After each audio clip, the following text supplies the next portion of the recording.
Kasado ng seguridad para sa SONA sa Lunes, libo-libong pulis ang ipapakalat sa buong Metro Manila.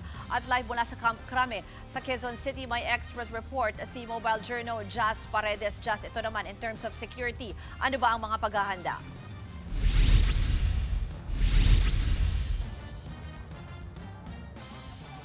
Ruth, simula alas 5 ng hapon bukas, naka-full alert status na ang NCRPO bilang paghahanda sa nalalapit na ikalimang State of the Nation address ni Pangulong Bongbong Marcos. Eksaktong 20,878 personnel ang kabuuang ide-deploy na pulis. 10,916 dito ang bilang ng Civil Disturbance Management personnel. Sa panig naman ng Quezon City Police District, magpapatupad sila ng skeletal deployment sa linggo na susunda ng full deployment sa Lunes. Magsisimula ito alas 3 ng madaling araw upang masiguro ang presensya ng mga pulis at kanilang handaan.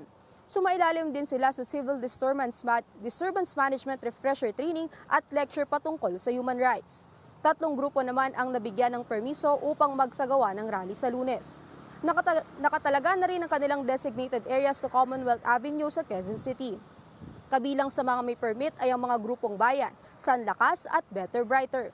Magsisimula ang mga grupong bayan alas 7 ng umaga hanggang alas 5 ng hapon, habang alauna ng hapon naman ang San Lakas.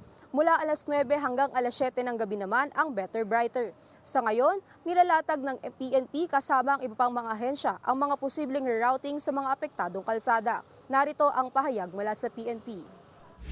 Yes, we will be deploying appropriate number of personnel to assist in the traffic situation, of course, to ensure the safety of all participants.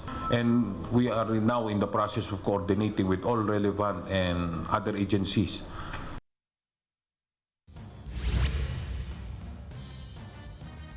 Ayon kay PNP spokesperson Colonel Allen Reyco, posibleng madagdagan pa raw ang mga grupong magsasagawa ng kilos protesta sa mga susunod na araw dahil may ilan pang mga grupo na nagsubmite ng kanilang aplikasyon para sa permit upang magsagawa ng pagtitipon. Nakipag-ugnayan na rin ang kapulisan sa isasagawang aktibidad ng Iglesia ni Cristo kasabay ng SONA ng Pangulo. Ruth?